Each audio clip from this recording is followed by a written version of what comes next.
Well, good morning and welcome to another episode of the Real Estate Heavyweights podcast. I'm Ashton Hines.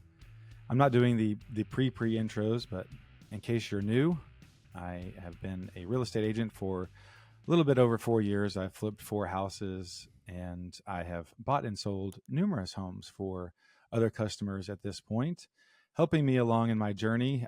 We met up a few years ago while I was doing a flip. I bought my last flip from him. I bought my rental from him.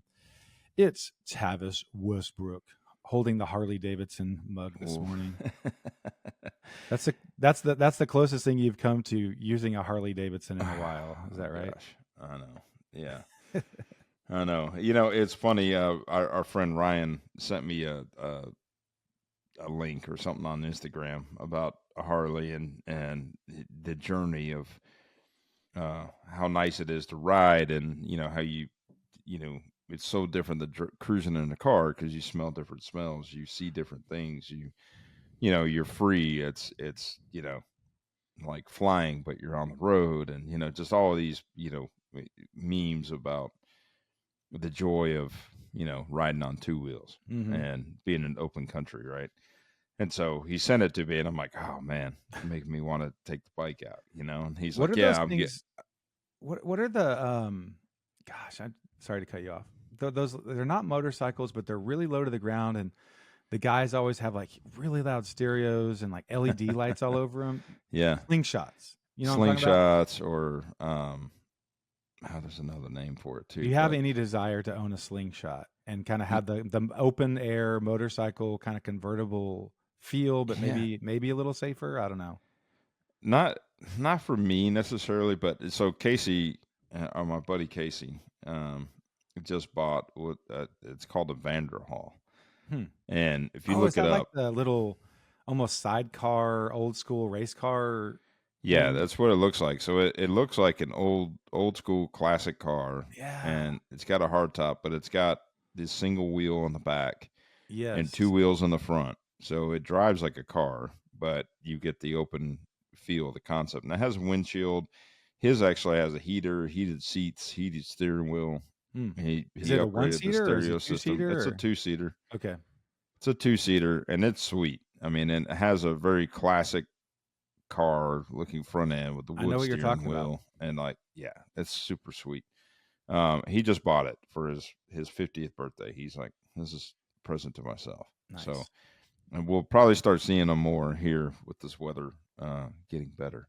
So we've talked about me taking the Harley and him cruising around on this Vanderhall, and him and Jared going out and cruising with us. So we'll Yes. see, but that's cool. Well, Vanderhall also makes a 4-wheel vehicle that looks like a little off-road ATV that's like super sweet, Hmm. but it's not street legal. It's only made for off-road. And because I kind of saw that, and it looked like it just had a really cool look to it.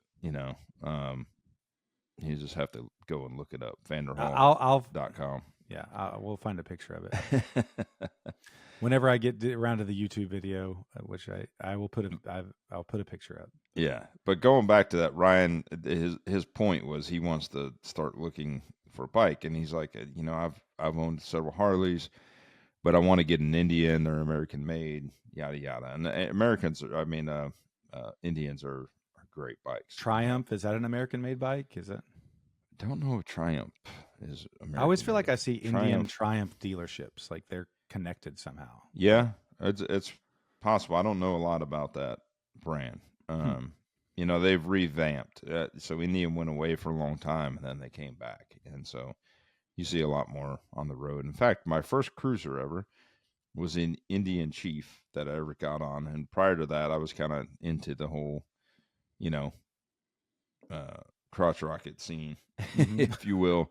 Wanted to go fast and Yeah. sport bike, and so I went from kind of riding around on a Gixxer 750, which I didn't need to be riding it too often because it was too easy just to twist back and be doing 140 miles an hour Oh down my the tollway. gosh.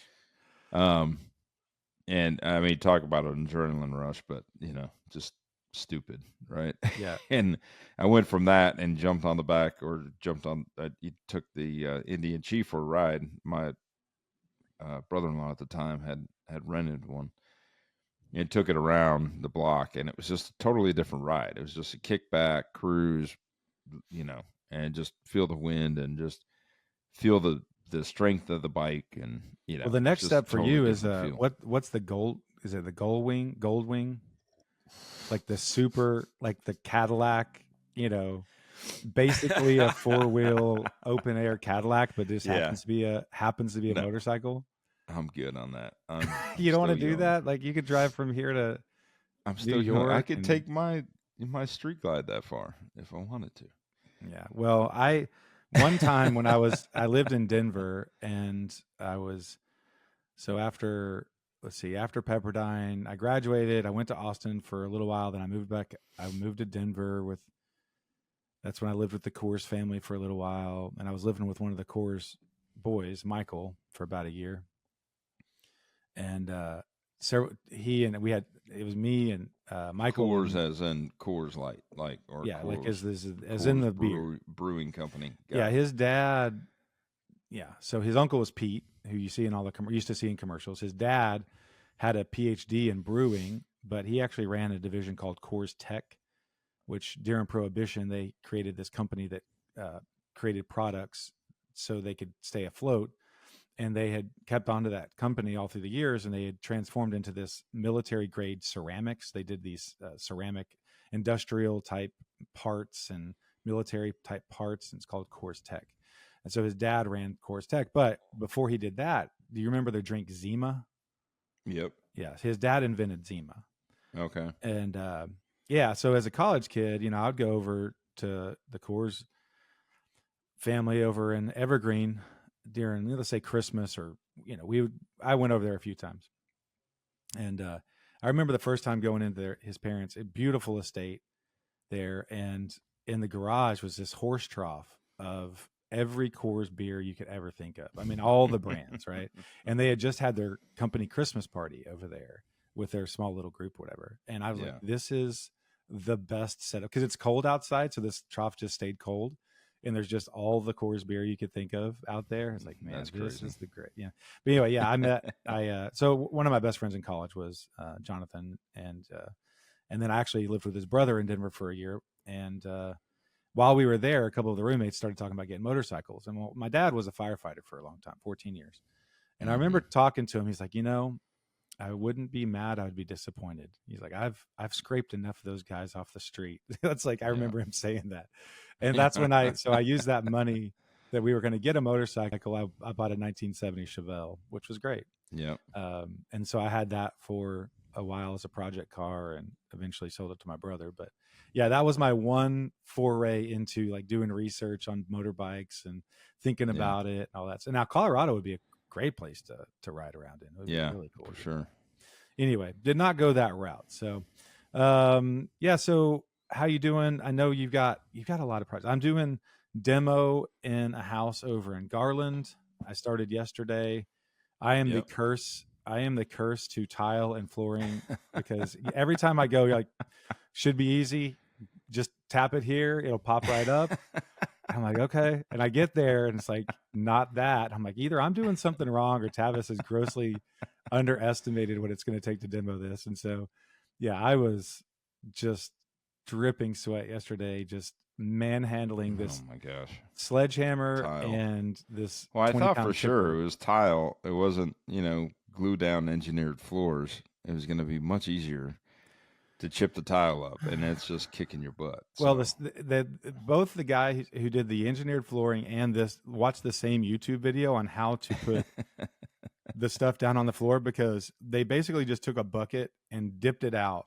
They just dumped over a bucket and then put the stuff on top of it. It's just a solid layer of, mortar or whatever they put under a tile. Yeah. And it's just little bit by little bit coming through there. But anyway, worked over there. Luke's in town. We're going to go over there and finish it up today. So excited about that project, we may have mentioned it before, but I'll just mention it here, quickly. That particular project you're working on in Garland, we've been under contract since I want to say actually September. It was supposed to close in October, Mm. and that is due to something called basically approval of a guardianship. So they thought they could get away with a power of attorney originally, um, and net basically the mom lived in the home. Mom, has gotten older and early signs, I guess, of dementia, things like that, and so the son, and I believe there was other kids, but the son had power of attorney over her in the estate, Mm. and we went under contract and everything else. Well, they didn't approve it because I guess the title company did research on the situation, and that when they ran the lady's name, they found that she had been picked up from the police a few times, where she Mm. had wandered outside the home and just kind of Oh. wandered on down the street. Oh no.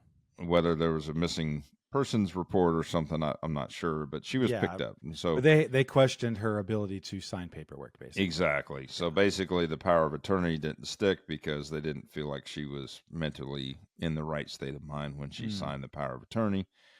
So therefore, guardianship has to be awarded, and I believe she's in a nursing home, or uh, We call it assisted living. Tavis assisted assisted living. living. Yeah. It's not a um, nursing home, old folks home. yeah. So she's in assisted living now, but it took a while, and the estate who hired the attorney, I don't know if the attorney just did do it all the time or what happened. Anyways, it's been dragged out, dragged Mm. out between what the title company wanted to see and what the judge needed to do, and the process of doing that. And they have to put a public notice out. Very similar to probate, um, almost identical to the same kind of series and systems that goes into place as it does when there's probate or a probate being challenged. Yeah. It's very similar. But ultimately, they finally got it awarded. We actually had to close and sign documents to close on the property without it funding about 2 weeks prior to the actual funding date, because we Mm. had to sign everything, and then they had to get that in front of the judge and get the judge to approve the sale. Hmm. And then at that point, then we could go ahead and sign off. The funny thing is, I jumped the gun and I put insurance on it back in December because that's when it was supposed to close. And so I've had a builder's risk policy on it Mm. since December. And then this last couple weeks ago or something, I thought it was going to fund, and so I put utilities on it. So I've had utilities on it. So I had a lot out there. If it didn't go through, Very optimistic. Yeah. yeah. Well, so But coming from but here someone we who are. did home health for 10 years and worked with a lot of older folks, Yep. it behooves you to have these conversations earlier than later with your aging parents or spouse or whoever it is, because it's one of those things where everyone thinks it's going great until it's not. And then, Yeah. you know, the problem is especially with dementia, and sometimes it's a slow onset, and it's like a boiling frog. And by the time you like, hey, we really need to do something, then the judge is like, no, they're not. I'm not comfortable with this, or the title company. Right. The other thing is, don't ever mention it to a title company if you're suspicious, or like, hey, we're trying to do this because dad started to forget a few things. Like, don't say that. Mm-hmm. It just raises all sorts of red flags. So yeah, Yep. getting power of attorney and some of those legal documents in place early on can really save the process down the road. And there's ways to do it where things don't transfer until there's a death or something like that. They can still make all their own decisions and talk to an attorney. I'm not an attorney, but there's ways to do it Yeah. where they can still maintain their independence and You autonomy. can do living trust. You can do Yeah. things like that. So Yep. But yeah, it can become a real mess if for some reason they're not legally able to make their own decisions, yeah. and you're sitting there trying to do what's best for them. So Anyway, so we got that one, and then I had another one. Actually, you went on the appointment with me in like 3 Carrollton. weeks ago. Yep. So this one We've talked about that one. That was the one where they have the safe inside. That's going to be quite yeah. the beast to get out. Yeah. So that's scheduled to close Tuesday. So and then Primrose, another Carrollton one that we picked up in December, and I feel like it's dragged on a little bit. I mean, it's not too bad. Yeah, I mean, it was a But holidays. we're Went potentially holidays. going on the market next week. We're discussing you doing an open house on Sunday this week, An this undercover open weekend, house. And sign only, non MLS. So we'll see how good my sign game is this weekend, and get some of the. I know yeah, we'll get some curious neighbors because, yeah, yeah, I mean it's a and I smaller mean, neighborhood, smaller streets, and so a lot of people have seen us coming and going, and yeah, that's been a yeah, fun house. I mean, seeing it from start to finish. I did the reno there, and I've been over there a bunch because you've been out of town helping manage guys, and so it's been cool to see it from beginning to end. And Adrian went over or Caesar went over for Adrian and fixed my roof problem that I ripped down half the ceiling in the garage at the last minute. Uh, so they got that. You didn't y- texture, did you? Did you just go ahead and paint? yeah, I didn't text her. I mean, that was kind of what was discussed, and then they were talking about it needing to dry and come back, and da da da No da thanks. da, and run out of time. So Yeah, that price point in that neighborhood, no one expects too much out of a garage. So yeah, yeah. So and you still have a really good one over in Willow Bend that's a maybe, and we're kind of circling that one to see if we yeah, can get it. Yeah, so you got a lot of good stuff, and I'm really happy to be able to work on those projects, and it's fun to see them through the full cycle. To walk one, do the numbers, say, hey, here's going to be the offer, then you get it, then you do the demo, and like so, it's really cool to get that firsthand experience. Speaking of firsthand experience, I'm very excited. Luke is back today. He is back this weekend. woohoo, He is talking about getting into the builder, side of real estate, maybe working for a builder at some point.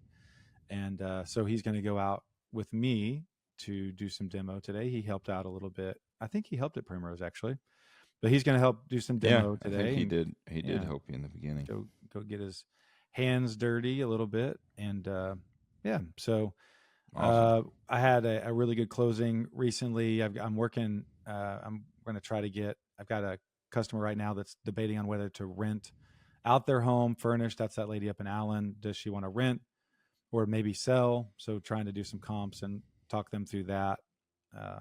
Yeah. So got a Awesome. lot of irons in the fire with possibilities on the retail side, which is kind of nice. All right, let's get into a little bit of a market update.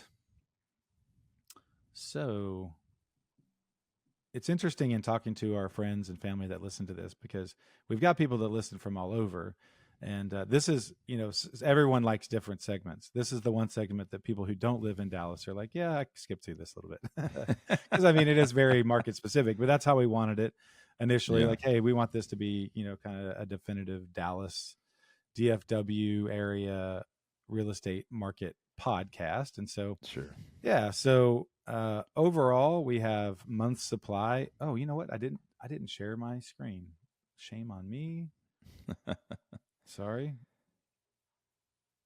Let me So you know what hide. that means, though. We're just gonna have to get your sister to, supply us with Austin's statistics, and then we can talk about that too. Yeah. Yeah, we can do it. We can do an Austin segment. Um, yeah, let me get that over there. Now we're here. Now we're here. Let's see. Oh, new listings popped up.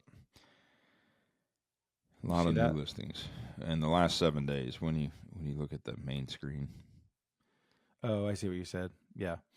Yeah, yeah, new listings in January jumped way up. Of course, it does seasonally, but 14,800 new listings on the MLS. so one thing that's interesting when I'm looking at this graph, and this is the graph we look at every week.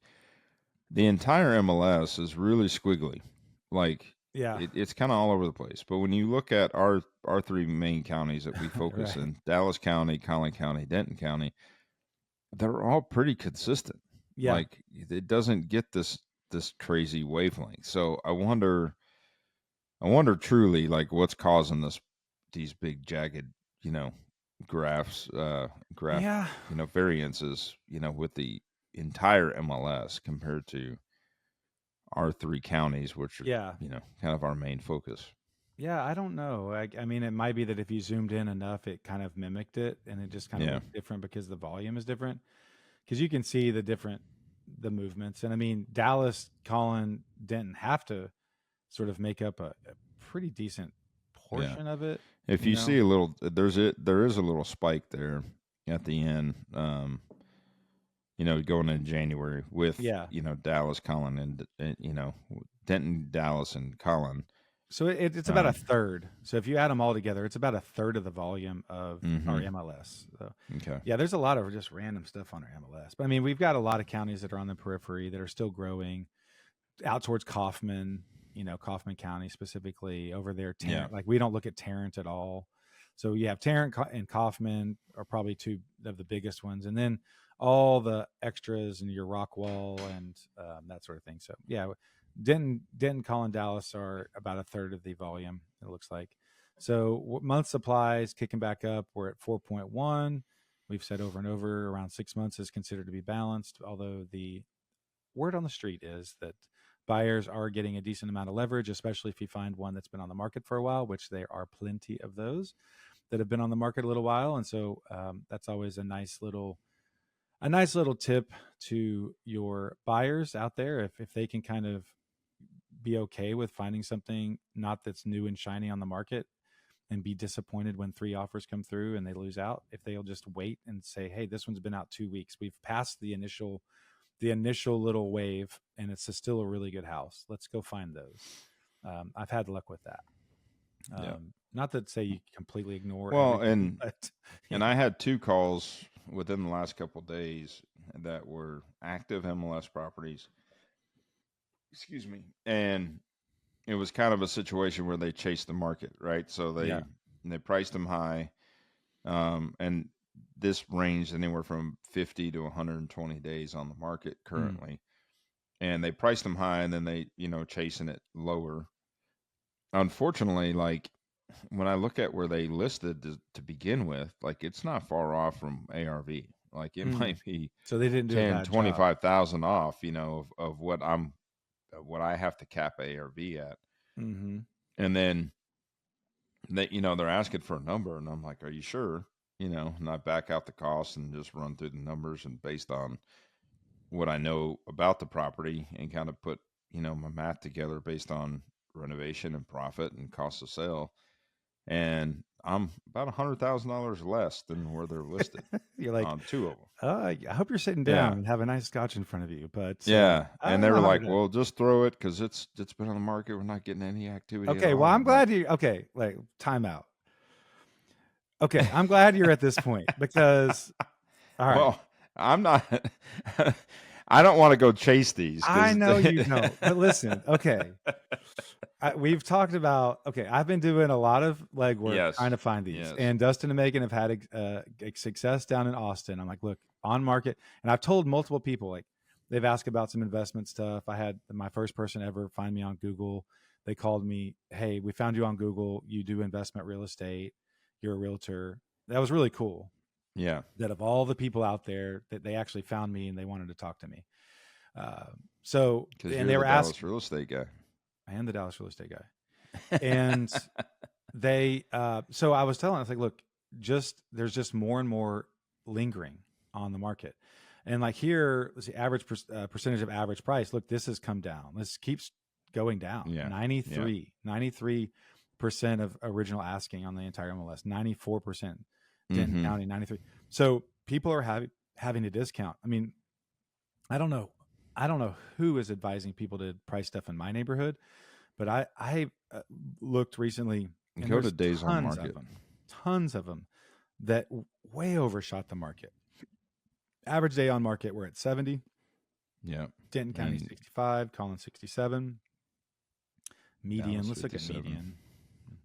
51, because you got a lot of these that are like 1,200 days. It's like, dude. Yeah. It's nuts. Look, if I was in charge of the MLS, I would cap it at something. Like, look, you take it off the market, do something, reset or something. You're not going to let something sit on the market for 1,200 days and just obviously something's off, Well, and the last time we had this kind of days on market was back in 2019 and 2020. Yeah. So we were back here in 2020 at 64, 19 at 61. Yeah. So I'm glad people are calling you saying, hey, give me a number, because what I've been trying to do is to find those, figure out what our number is, and then contact them first. So maybe there's a happy median. Like maybe let's just. Well, one of the one call that I got was a property in the colony, and it was actually the son-in-law of the owner, and he called me with the lead, and he's given me some leads in the past, and when I pulled it up, it was listed, and I'm like, okay, well, I can't circumvent, this other agent, so this Yeah. agent's still got to be involved in the deal. But if I set up a showing and I go walk it and all this, I just, let me run the numbers. Let me see where I'm at. And I was like, I'm going to use you. I know you're telling me to, talk directly to your father-in-law or go look at the property. But I'm like, I don't want to do that. I'm going to give you a number. You relay it. If he wants to entertain it, cool. Then let's figure it out. Mhm. But, number's 100,000 less, right? So, Yeah. I know that's going to be a sticker shock when you've got this mindset. And he had said, "Oh, my, father-in-law's in trouble. He priced it high, thinking he was going to get this big payday." I mean, mind you, he doesn't owe anything on the house, so Mm. it's still a good number if he takes my number. It's Yeah. just that he was advised very bad information, Yeah. and their calculation of values are off. Yeah. The other situation was actually the agent involved in or not Primrose, but Dabney, and she called me. She's got one in McKinney, and so we went through the exercise yesterday. And that I'm about 100,000 under. She's like, "Oh wow, that's way low. We have one higher." And I'm like, "Okay, great. We'll work it." I would go for it. I'm Yeah. like, if you have an offer based on the condition of what I'm looking at and looking at real ARV, like that market's really slow. There's not a lot of stuff moving over there, and if you've got an offer that will give you 80% of value based on it being an as is deal, then take it and run with it. Heck yeah. And she's But like, "Okay, that's a value of thank your you." opinion. Like Yeah, you're going to be honest. You're a stickler for, your numbers. You've done it long enough to say like, this is just what I have to buy it at. You know your guys really well. yeah, The fact remains is there's people out there that have, they do cheaper renovations. Maybe they have guys that are on staff. Maybe they're willing to take a little bit less of profit. Maybe they have cheaper money. Like there's all sorts of factors that would be a reason why they could come in at a higher number than you. You yeah, know, from my business model, it might be nice to find two or three people that are kind of on the cheaper realm of things, where it's like, look, if this doesn't work for you, of course, I would much prefer to work with you.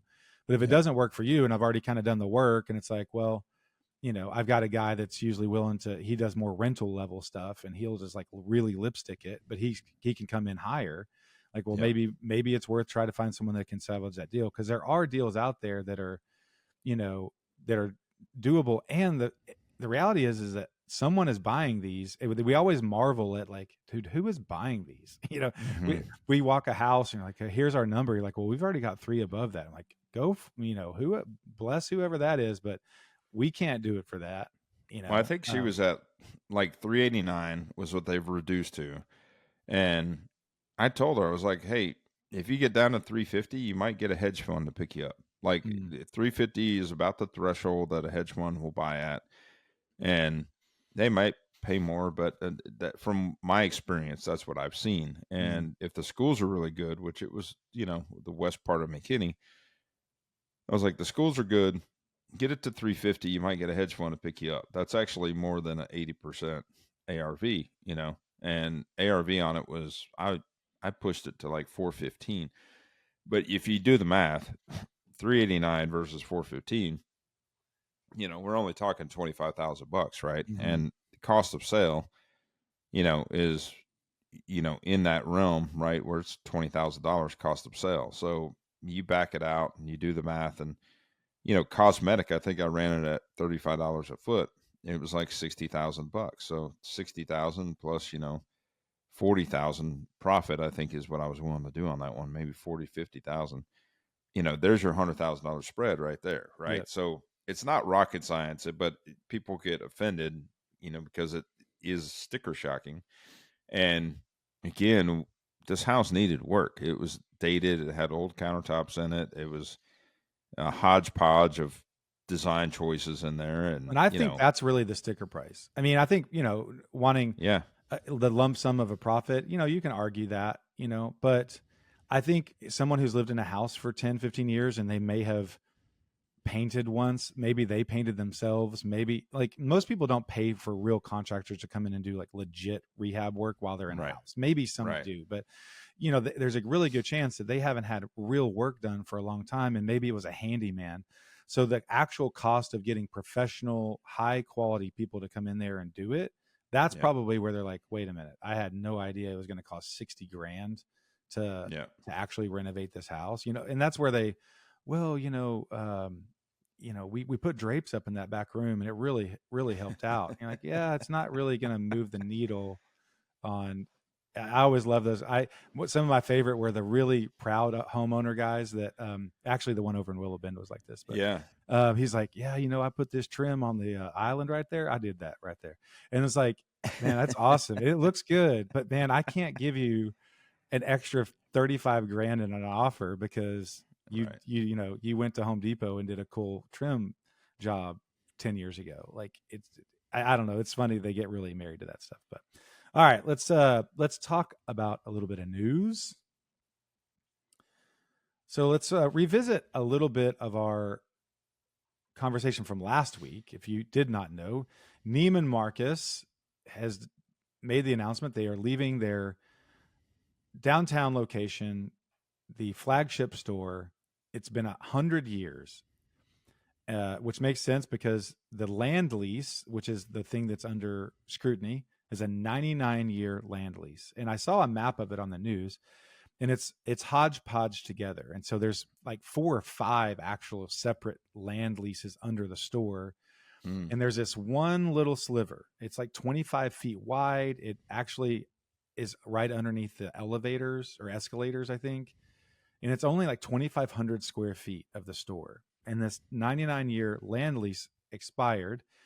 And the owners of the land wanted such an exorbitant amount of rent for the right to renew, that Neiman Marcus said, no thanks, we'll go ahead and we'll pull out, and we're going to put $100 million into our North Park store. Well, fast forward a few days, the city of Dallas, and this has been all over the news, the city of Dallas has put together a little committee that said, we can't have this happening. We've got to do what we can to keep Neiman Marcus down here. So they went into high gear, and they made the announcement yesterday or the day before that, hey, the owners of this land have decided to donate the land. They're going to donate the land. Let's see, Saks Global, which bought the retailer, says it hasn't received documents about donating land. So they made this big announcement. Oh yeah, we're going to save this deal. They're going to donate it. So then I read this morning, and then and Saks is saying, yeah, we're still closing. We haven't received any documentation about the land. And I still go back to, this smells to me like Neiman Marcus wants to be done with downtown. This store is a non-performing store. It's there just as a museum, and they're looking for an excuse to be out. I may be completely wrong, but if these people are coming back and be like, oh, no, you would think that the headline would say, hey, Saks Global is encouraged by the news. They're waiting for documentation. They're working tirelessly to figure this out. No, they said, no, we're still moving. We haven't received anything yet. And this is like 2 days ago. It's like, wow. It's all moving very fast. I don't know. I think that they're kind of ready to be done, but the city is trying to save it. It's new information for me, because I think last time we had this conversation, we were thinking it was a building that was owned by somebody else, and they were increasing the rent to to a very expensive amount for the lease. I didn't realize it was a land lease. So what a land lease is basically the owner of the land keeps the rights to the land, but allows the tenant to build on it. So maybe basically, Neiman Marcus did own the building. Like Neiman Marcus owns the building, but they don't own the land that the building is on. So they built this building and had a 100-year land lease. So that means somebody that owns this land, 100 years ago now. So, kids have gotten it, or somebody's gotten it, and reran the numbers now. Like, hey, this thing is worth a lot more money than what it used to be. I'm sure there was some sort of escalation clause in there to where it was like trying to keep up. But yeah, you would think that and to no fault of their own. I mean, this grandkid said, "Man, Grandpa sure was a visionary," and we've got Yeah. 2,500, I square mean, it's feet kind of of land wild. in Like downtown we Dallas. don't talk about land leases very often, but these are very popular and very, very profitable, for places like downtown Yeah, in any metropolitan area. But, this is something that isn't discussed very much in real estate, but it is like a tremendous cash cow with no um, recourse. I yeah, mean, you just own the land. You don't worry about the maintenance of the building. You don't worry about, the maintenance of the grounds. You don't worry yeah. about any of that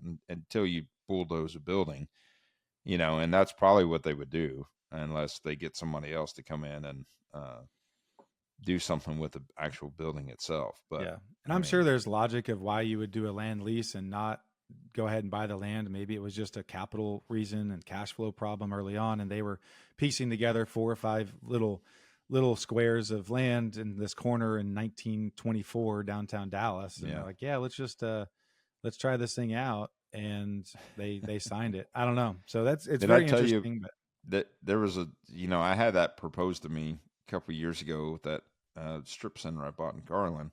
mm, There's a tract of land right next to it, and it's owned actually by uh, the the city, the school. oh, okay, No, the school behind us. The what do you call the prep schools or the Montessori. Montessori school? Yeah, so it's owned by them, and they didn't really even know that they knew they owned it, but I don't know if they registered like the value of it or the potential value until I brought it to their attention that I was willing to buy it. Yeah. And then he came back and thought about it, and he was like, "Well, what about doing a land lease?" I'm like, "Yeah, no." Like, Have you heard of Neiman Marcus and how they got there's, screwed? I'm not yeah, doing there's this. no benefit. I I'm mean, not here, and he's like, I'm not "Well, people handcuffing do my it downtown." grandkids with I'm this like, problem.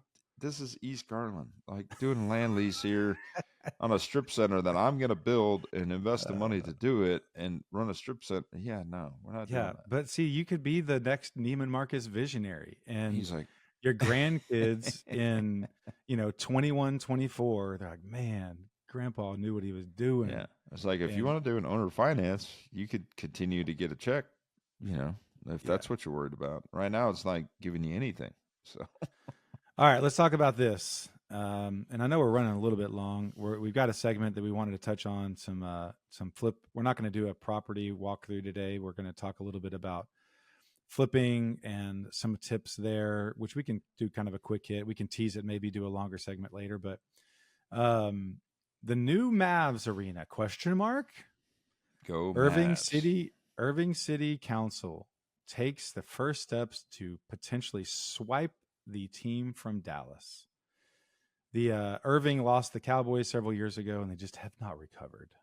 Yeah. They have a couple of concert venues, but they are trying to get the Mavericks, and they have voted 8-1 to rezone a large swath of land. I think it was 182-acre tract, 99% of which, oddly enough, is owned by the Las Vegas Sands Corporation, aka the gambling extraordinaire family that owns the Dallas Mavericks at this point, the Yeah. Adelson family. So So who they owns own the this land in 1%? Irving. That's Now they've that's rezoned it. that's odd.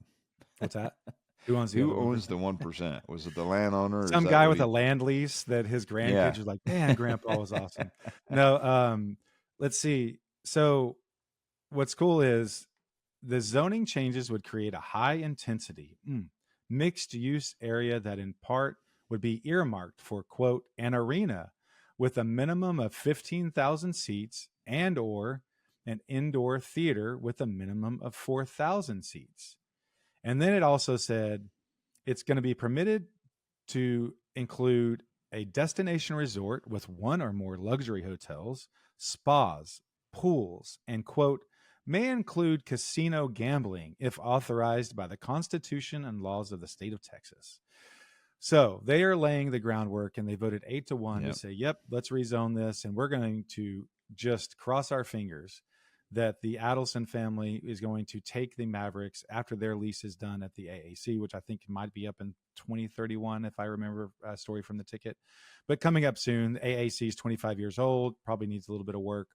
But they're going to try to get them just to move over there. And maybe by that time, they're going to put together this huge casino style resort, and it will have an NBA stadium. And I'm sure it will be a great place to go for concerts and that sort of thing too. So Yep. nothing happening tomorrow, but that's pretty cool. Well, You would drive to Irving, right? You would go to Irving. This is now, we knew that they bought the land, a year ago, whenever it was discussed. Yeah. And then, for it now to be up for approval, and be advertised. It's obviously moving in that direction. So Yep. So yeah, you wouldn't mind going out there and seeing a Mavs game, leaving at halftime, going throwing some blackjack down, and having a good old time. You go to the blackjack tables, and Tabitha goes to the spa, and you're like, man, this is great. Yeah, it'd be interesting to see how it all intertwines with each other. Or you just sit there at your seats watching basketball, and you can just gamble on sports like from your seat. Yeah, it's like, hey, in the next 5 minutes, who's going to score the most? And you put $5 on it. It makes it more interesting. I think that's what they do a lot in European soccer. But okay, last story here. Kalahari Resorts advances $950 million plans for an Allen development, that northeast corner of the DFW area that is now going to be home of a Universal Resort, the new PGA.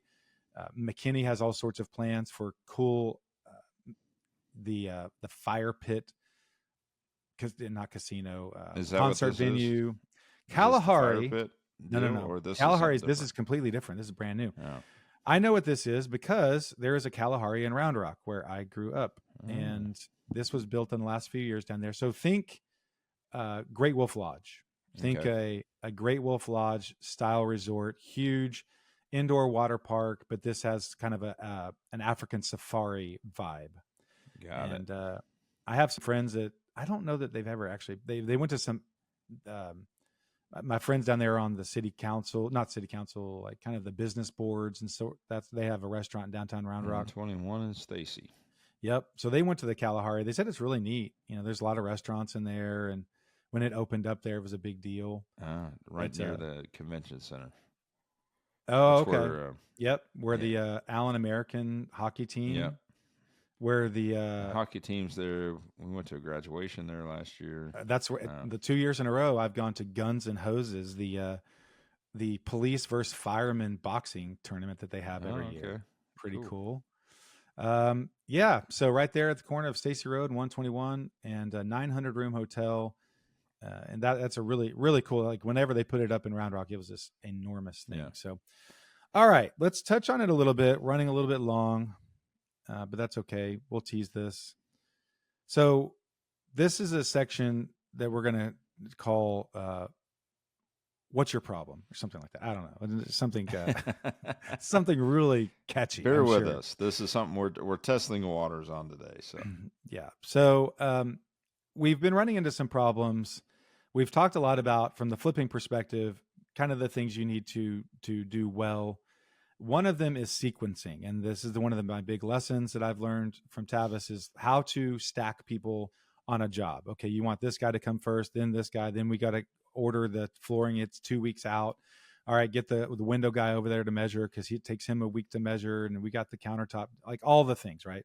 Trying to do it as efficiently as possible. Well, it's all well and good until it's not well or good. And you have people that kind of fall off and don't answer your phone calls, or mess up, or rip a ceiling down when they shouldn't have out in the garage, and you got to bring the texture guy back out. So why don't you talk a little bit about what you've been running into this last week, and or week or two, and just kind of talk about how you're working through it.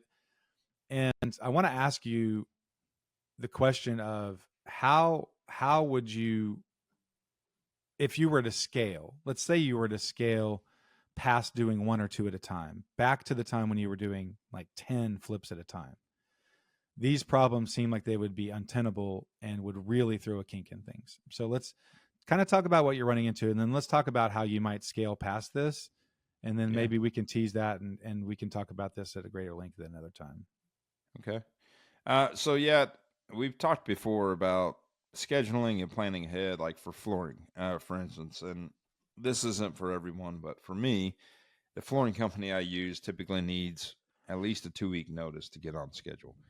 Another thing that we run into there at the back end of the timeline is staging. And we've talked before, I'm staging every flip that I'm doing right now. In the past, I've kind of, you know, um, 10 years ago had a different opinion about it. But I think right now it's very important with inventory picking up and days on market extending. I think it's very important just to give your best foot forward, stage the home with a really good, talented stager that will basically, promote the design elements that we did in the home itself, right? Paint colors, finishes, things like that. And then when you stage it, it just complements it very well, and it takes any of the guessing work out of the equation. Well, staging again, we've got to kind of plan it ahead of a week and a half, 2 weeks out, and so that's one of the final things that you do, right? You don't want your painter in there painting around the furniture. In fact, the staging company freaks out if that's the Yeah. case. So, You sign um, something that says that will not be happening. exactly. So that's always kind of a little tricky situation. So, once floors go in, you need the guys to come back. You need to do the trim work, and you're kind of starting to do all the hardware and things like that, right? Because paint gets done, flooring goes in, trim work and hardware starts happening. Well, all that happens. Well, we were dealing with the weather. And so, one thing that happened is the guys were in there cutting flooring inside the house. And Mm. because it was It was freezing cold. cold outside. Yeah. Well, what happens with that is you got dust everywhere. So now the painter can't come in and do his touch up because there's dust everywhere. So I had to schedule the cleaning lady or the cleaning crew to come in and clean the house prior to these other steps, and or prior to final paint. So it's a fine line of trying to get the trim guys in, the hardware guys in, get the cleaning crew in, and then bring back the painter, and then also try to make everybody follow the rules and no shoes in the house and everything else because now the house is clean. Well, another problem we ran into is we were in the final end of replacing the front sewer line and the the what we call the yard line as well as the fresh water line, and so we didn't have water on because the meter was busted from the freeze.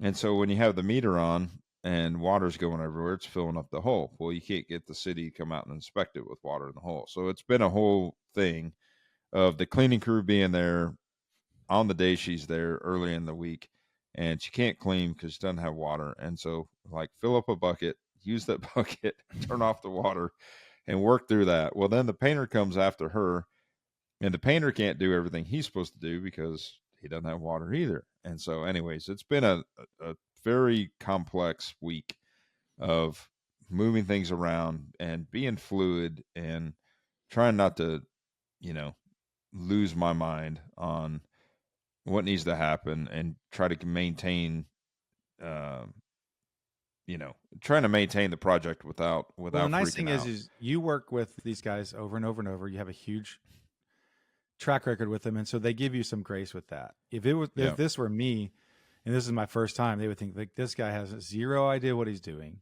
I'm gonna go do whatever else I need to do for another week or two. You call me yeah, when you're ready. That's yeah. exactly what basically happened at No, Polk and Mapleton. and that can happen. Yeah, I mean, it takes a lot of me to say, look, just do what you can, work together. There's a lot of conversations and text messages going back and forth of just, hey, work together, make it happen. Because the cleaning lady, for instance, she was like, hey, I'll just come back. Like, I can't Yeah, work here. Like, right. tell me when Yeah. the water's on, I'll come back. I'm like, Hmm. no, we can't do that. Right. Because again, staging was set for today, and and another thing we had to do is once staging's done, then you got to set up photos, right? And the whole Hmm. idea is, staging done, house is clean, photos get done, house goes on the market, and it takes a couple days from the day you get photos to at least 24 hours before I get the photos back in my possession and then able to actually go on the market, right? So time is money. I mean, time's ticking. I'm ready to get this thing back on the market. I'm ready to get it under contract because then you can expect at least a 30-day contract once you go into contract. It's going to take 30 days to close it and fund it. Hmm. And we're stacking up on other projects, and so I'm trying to get this one off the books and move it and then rotate and Yeah. replenish the pipeline, replenish the cash flow, etc. And so, So there's a lot. There's a lot of moving parts a lot that of moving parts. are making these things difficult. And as of today, there's still probably 5 or 6 people in the house working today around the stagers. Yeah. I, Well, I I think the won't call painters are anyone out. outside versus inside. I won't call any trade out because we may have a trade or two that listens every once in a while. But Yes. if you have a trade that's, let's, for whatever reason, they're really booked up, they have someone that's sick, they have someone, you know, for whatever reason, they're not on their game. They're not there when they say they're going to be there. They keep pushing, and they're kind of the bottleneck. And I mean, you've had a few of them, different trades, kind of, this has been them for this project. Like, hey, I'm really having a hard time getting this guy out, whatever. Yeah. Like, so let's talk about if you were going to scale and you were going to have, let's say, 5 or 10 projects going, and you absolutely have to line things up. And there's a lot more just things that can go wrong just from a pure volume thing. How would you go about that? Would you try to bring someone? Would you have a high enough volume where you could have someone on staff? Would you have 2 or 3 crews that you kind of mix together and say, hey, this is my primary crew, but I definitely have a secondary person that can step in? Like, how would you go about that? Yeah, I think, if there's more volume, it's better to kind of split the sheets, right? So, like, your painting crew is only going to be, you know, he has 3 or 4 guys that work for him, right? In my situation, I mean, I guess in some other people's situation, they might go hire a company that has multiple crews and is able to split it up, and in the past, when I was running 2 or 3 at a time this summer, I had another painting crew that was able to do paint and texture at one and then split up the painting crew over here. And that's probably what's going to happen and have to happen. I mean, because that's at least a week time frame on the rough and then at least 2 or 3 days on the backside. And so the painting side of things are definitely one of those things you have to account for time and management in doing that. And you want somebody that knows what they're doing and does a good job. And you don't want to rush them. And don't want to rush them. Yeah. When it comes to trim work and carpentry and stuff, that may have to look at options there. As far as to be able to stage, you've got to look at, more capacity, more people, Right. or a trade that has more capacity. Yeah. There's no other way around it. Or you just have to, you know, be. I try to leapfrog things really well. So not only is it the sequence of the project that I'm on, but the sequence of projects that I have in total. So Mm-hmm. I always try to give my guys a heads up. Like, even if I don't have it written in stone, like, I've already, beginning of this week, already sent these 2 new houses to my painter, these 2 new houses to Mm-hmm. my sheetrock guy, these 2 new houses to the plumber, the electrician, Yep. everybody, right? And I'm prepping them, the AC guys, etc. And we could stair step it because, again, sometimes, like, AC guys, for instance, is a 1 day thing or 2 3 hour thing. Right. Electricians sometimes maybe a Countertops. 1 day 2 day thing. Countertops is a 1 day thing, but Yep. they've got to come measure 1 day and then install the next day after they do Glass the is kind of like fabrication. that, although glass tends to be a 2 or 3 trip deal, but it could be a come measure, do your thing, come back. Exactly. There's a lot of tinkering with that, but yeah, glass countertops are the same. The ones that take a long time and just kind of back and forth, and so because it's custom, is your cabinets and trim, Right. and they touch every part of the house. So it is, if something goes wrong or you need to reorder materials or you have a guy like that, but a lot of the paint is dependent on when, cabinets and trim are done. Exactly. So, that's Yeah. a thing. But yeah, some of them could, Mark Fuller, he has his own crews. I assume, Right. I don't know if he has everyone on staff, but when we He has a interviewed him lot. early on, A lot of people is on staff. Now he runs into the same thing, and does he? the issue with the way Mark does it is these guys are on, like, salary, so they Mhm. expect a weekly paycheck, and so they don't really care. I mean, if they're at one job or the next job, I mean, their urgency doesn't necessarily equate to stair stepping multiple projects at once. And I've seen that with our competition where people get bogged down and one crew's at one job until they can go to the next one. Mm. at least with me, it's kind of very similar to the way a builder operates. So builders operate in a subdivision with multiple projects. They've got the same trades. They're just leapfrogging houses, Yeah. or they may have to run, multiple paint crews or the multiple trim crews. And that's like where you have to kind of analyze like the deal and go, okay, how big is this project going to take time in one space, in one trade? Yeah. For instance, Shady Hill was a lot of time spent doing cabinetry and trim work, just everything just took longer there. Yeah. And I mean, it was a major project with a lot of custom trim Yep. and carpentry work. So in that case, you're doing trim, you're doing doors and trim, you're doing custom cabinetries everywhere. You're doing, Yeah. Well, and then the other thing we stairs. ran into there that added like a whole nother day in return for your texture and paint guys was you had the house long enough and during a lot of temperature changes that a lot of the Yeah. paint on the door seals had cracked a little bit, and all along the ceilings had Yep. settled and cracked 'Cause a we little didn't bit. have heat on. You didn't have heat. And so then you had to go kind of repair that. So it was sort of, and then the other thing there too, which, let's wrap up here in a second, but another thing that happens when you drag a property along like that, and we've, I'll own some of this, but it drives you crazy, is you take over materials, you take over the handles, something gets delivered, you order it from Amazon, you take it over there, you lay it out, you send a text or a picture like all the guys. For whatever reason, a guy doesn't show up, and then it's a week later, and then someone else comes in and like, what's all this stuff on the countertop here for? And they just like pull it in a pile or put it in a closet, and then I go there, and you've probably told me like, hey, this is this. And I'm thinking, it doesn't dawn on me like, oh yeah, you're fine. Go ahead and work there.